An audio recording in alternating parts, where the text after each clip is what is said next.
มีน้องๆหลายๆคนก็ถามวิธีเรียนภาษาอังกฤษนำอ้าย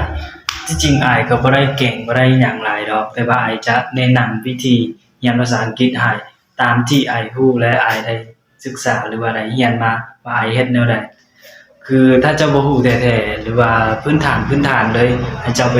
เบิ่ง ABCD ก่อนเบิ่ง ABCD ให้เรียนการออกเสียงของมันตั้งแต่ ABCD จนฮอด Z ว่ามันออกเสียงแนวใดแล้วก็ให้ออกเสียงให้มันออกเสียงแต่ละตัวมันให้ได้ดีที่สุดเอาหลังจากนั้นให้เจ้าไปเรียนว่ามันมีตัวพยัญชนะจักตัวและสระจักตัวให้ไปเรียนออกเสียงตัวพยัญชนะ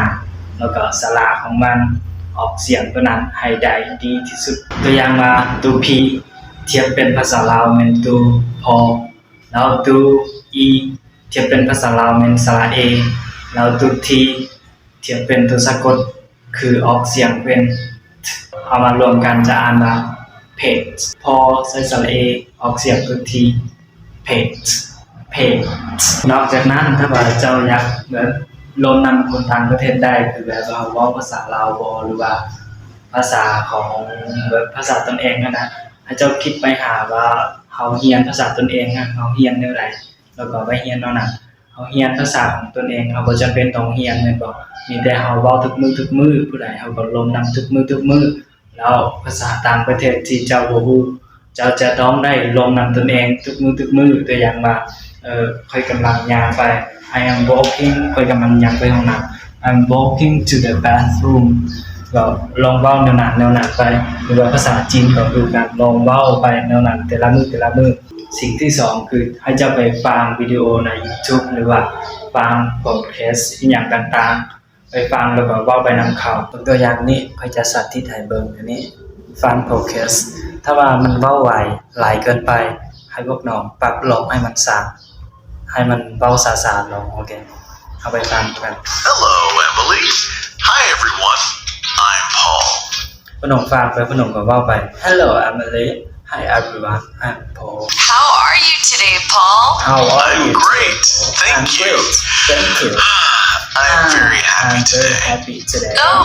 why are you happy? Why are you happy The sun is The shining sun is I shining like sunny days sunny days And you Emily And you Emily How are you How are you I am very I am good, very thanks. Thanks I am also happy. I am excited. โอเคให้แบบนี้แล้วถ้าเวลามีคนหลายๆให้เห็นแบบนี้ใส่หูฟังตัวนี้ในสถานการณ์ที่มีคนหลายนอกจากนั้นถ้าว่าพวกน้องอยากออกเสียงให้มันชัดเจนให้ไปเรียนตัวนี้ pronunciation มันจะบอกไปละขั้นตอนว่าพวกน้องจะออกเสียงแนวใดให้มันชัดเจนที่สุดตัวอย่างว่า pronunciation มันจะไปเน้นอยู่วันนี้ให้พวกน้องเข้าไปใน Google ตัวนี้แล้วก็ไปเปิดฟัง pronunciation นี่จะเป็นวิธีการออกเสียงแล้วก็มันจะมีตัวสระแต่ละตัวตัวอย่างว่าตัว P กับตัว R เป็น pr แล้วก็ตัว E ที่ก้มหน้านี่เป็นสระเป็น pr แล้วตัว N แล้วก็ตัวคือกับตัว A แต่บ่มีคิดอยู่กลางๆเป็นสระเป็นสระ R เสียงสั้นถ้าเทียบกับภาษาลาวมันคือสระ R เพราะนั้นมันจะบ่ได้เน้นเสียงมันจะเว้าทั่วๆไป pronunciation จะเป็นเน้นที่ Asian จะเว้ายาวๆอยู่บนนั้นในการฟังวิดีโออยู่ใน YouTube หรือว่าอยู่ Facebook อยู่บนไหนก็ตาม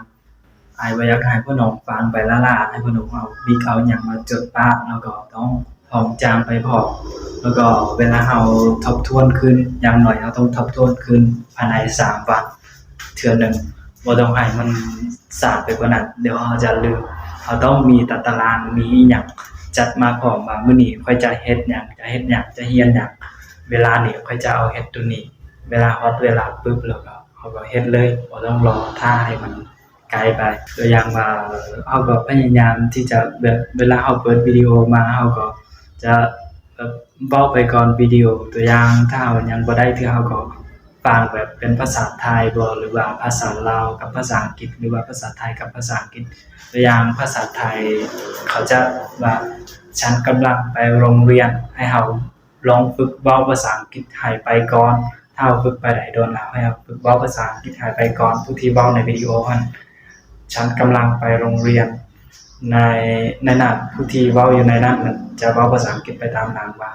I am going to school ให้เราเว้าไปก่อนเราเลย I am going to school เว้าก่อนเราเลยลองฝึกนั่นล่ะแล้วก็อีกผู้น้องก็จะได้เองมันจะมีจากการฟังเพลงเป็นภาษาหรือว่าการเบิ่งหนังเป็นภาษาก็จะช่วยได้ขึ้นนะนอกจากตัวนี้ก็จะมีการอ่านปึ้งบ่หรือว่าการฝึกเขียนบ่อหยังต่างๆมันจะมีหลายๆให้ผู้น้องไปฝึกตามนั้นเลยสำคัญที่สุดคือวินัยเท่านั้นเขาต้องได้เฮ็ดทุกๆมื้อถ้าบ่ได้เฮ็ดทุกๆมื้อแล้วก็